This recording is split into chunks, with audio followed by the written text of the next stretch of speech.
जळगाव जामोद तालुक्यामध्ये गेल्या काही दिवसांपासून चोरीचे सत्र थांबतानाचे चित्र काही दिसत नाही।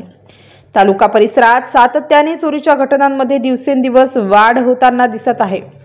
तालुक्यातील सावरगावमध्ये 28 डिसेंबरच्या रात्री 2 ठिकाणी चोरीच्या घटना घडल्या आहेत। यामध्ये शरद तुकाराम पाटील सावरगाव यांचे घराचे वॉल कंपाऊंडच्या आत असलेली होंडा कंपनीची शाईन मोटारसायकल क्रमांक MH28BL 9171 किंमत अंदाजे 40,000 रुपये ही चोरीला गेली आहे। तसेच येथीलच तुषार फाटे यांचे दुकानाच्या शटरचे कुलूप तोडून काउंटरमधून नगदी 4,000 रुपये अज्ञात चोरट्यांनी चोरून नेले आहेत। या चोरीच्या घटनेची तक्रार गाडी मालक शरद पाटील यांनी 29 डिसेंबर रोजी जळगाव जामोद पोलीस स्टेशनला दिली आहे। अज्ञात चोरटे रात्रीच्या वेळी गावात दिसून आल्याचे एका सीसीटीव्ही फुटेजमध्ये दिसून येत आहे।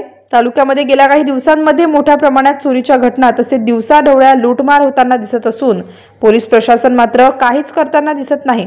शरद पाटील यांच्या तक्रारीवरून पोलिसांनी अज्ञात आरोपी विरोधात कलम 305A 334(1) भारतीय न्याय संहितानुसार गुन्हा दाखल करण्यात आला असून घटनेचा पुढील तपास पोलीस निरीक्षक श्रीकांत निचड यांच्या मार्गदर्शनाखाली police head constable Umesh Shegokar करीत आहेत।